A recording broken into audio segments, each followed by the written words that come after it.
When we hear people talk about reading musical rhythms, the American language anyway sounds very mathematical and strange, like with words like dotted quarters and 16th notes thrown in there. But it's really no more complicated than sharing a pizza. I'm Ruth Rowland, the Fiddle Geek, with a tutorial on note reading for fiddlers. I say for fiddlers, but really any new music reader will get a lot out of this tutorial. I just throw extra things in there for string players. So basic rhythms are the difference between empty notes and filled in notes, what it means when a note has a stem on it, and things like that. If this interests you, subscribe and hit the notification bell so you know when the next one posts. I know some of us feel very possessive about our pizzas, but reading musical rhythms is as straightforward as slicing a pizza, maybe I should have said, right? So this is a whole note, and here's a whole pizza.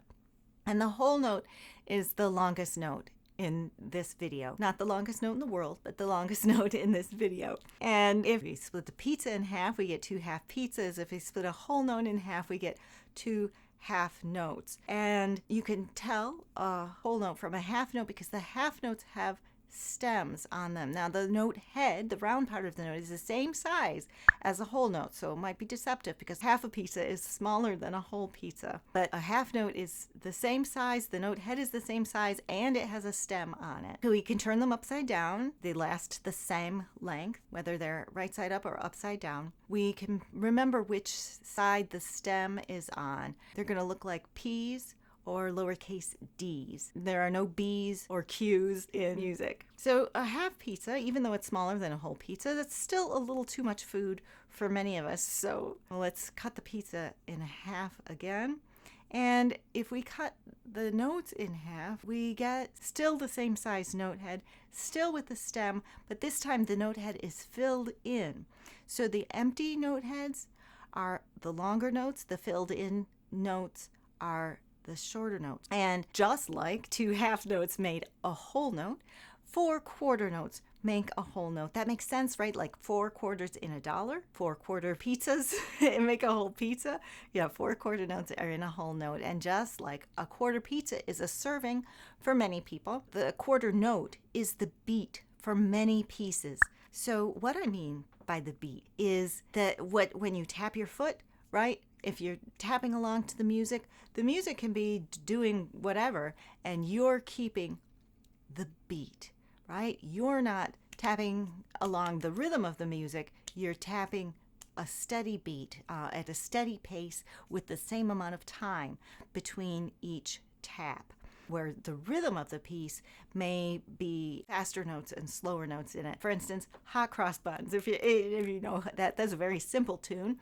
Hot cross buns, hot cross buns. So I'm clapping along to Hot Cross Buns, and the claps are steady, but I have 1 note per clap, hot cross at the beginning, but then the buns, I have 2 claps in each, right? Buns, hot cross buns. So the rhythm is quarter, quarter, half, quarter, quarter, half, and we can count that 1, 1, 1, 2, 1, 1, 1, 2 by the number of beats in each note. That's how we're going to count for this video. We're going to count the number of beats.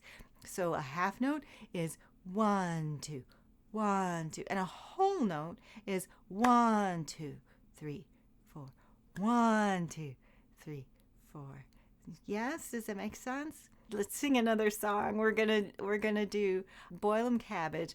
Boil 'em cabbage down, down, bake them biscuits brown, brown. Now, you may have noticed that I had 2 notes, 2 words.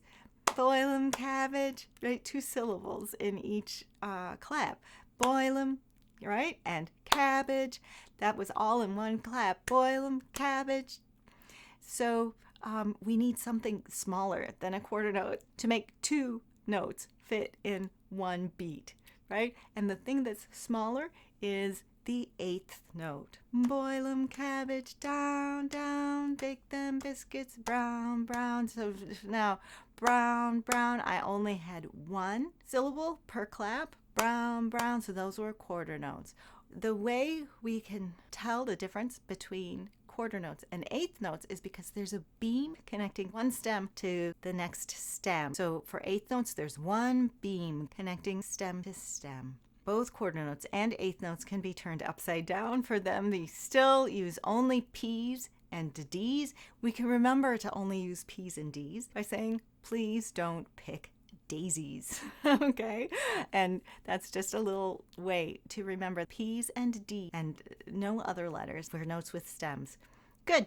So we have 4 quarters making a whole note. Same way, we have 8 eighths making a whole note. And the quarter note is the beat. And we say 1 for the quarter note, and then we say and for the offbeat. 1 and 1 and 1 and 1 and. Or for a shuffle rhythm, otherwise known as the Nashville shuffle, 1, 1 and 1, 1 and. So you're getting a little rhythm there. There's a little variety. We're going to practice reading this rhythm in a minute. But first, let's air bow. Before we read the rhythm on our instruments, we're going to count them out loud, right? 1, 1 and 1. 1 and. When that's easy, we're going to air bow 1, 1 and 1, 1 and 1, 1 and 1, 1 and. And you see, I'm just moving my arm one time for 2 bows. You can see that my hand is going back and forth. It's kind of rebounding. 1 and. Yeah? And the rebound makes the second note.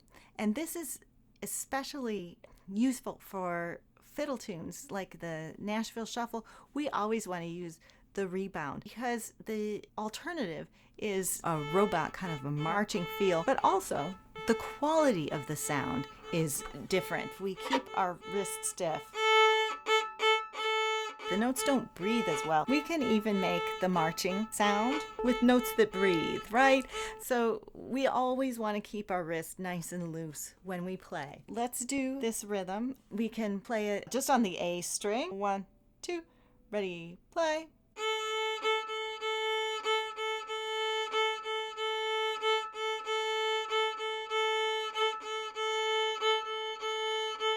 And you're just looping your eyes back around to the same rhythm over and over. Good.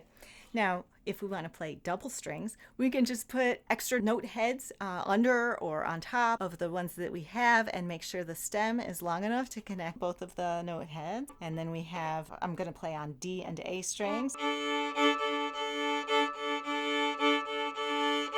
Yes. And then another variation is to have only the double strings on the backbeat. So I'm going to show you what this sounds like.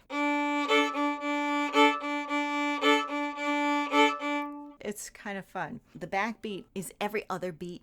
Like if you have beats 1, 2, 3, 4, the backbeat is beats 2 and 4. So I'm going to play Callin, Baton Rouge. And if you play the note D, you'll be fine. You can also do double strings. If you do double strings, choose the strings D and A. And you can do backbeats. That's fine too.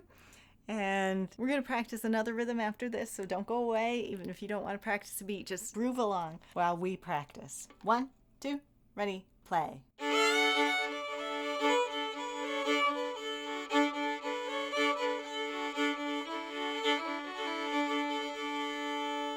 Great. Now I promised another rhythm. Here it is. This is a little trickier. There are 4 eighth notes and a half note. So it's 1 and 1 and 1, 2. 1 and 1 and 1, 2. If we were going to clap it, we would say 1 and 1 and 1, 2. 1 and 1 and 1, 2. And we still make a motion on that 2 so we don't cheat the note, right? We don't want to make it too short. Professionals, when they count, they do what's called subdividing. So they count all the little bitties, the smallest note value in the long note. So they make sure to fill up the entire note, make sure that it lasts the correct amount of time. So 1 and 1 and 1 and 2 and 1 and 1 and 1 and 2 and that's another way of counting this half note. Let's air bow that rhythm. Ready, go. 1 and 2 and 1 and 2 and 1 and 2 and 1 and 2 and 1 and 2 and 1 and 2 and 1 and 2 and 1 and 2 and good. And you could also do it on your shoulder. It's perfectly fine for your bow hair. You may get a little rosin on your shirt, but same thing. 1 and 2 and 1 and 2 and 1 and 2 and 1 and 2 and you can really get the feel even more for how holding the bow reacts with your loose wrist. 1 and 2 and 1 and 2 and. So if you play that rhythm on the E string, I will join you. Let's play it together. I'm going to start at the tip, and the first bow is going to go toward the frog. Ready, go.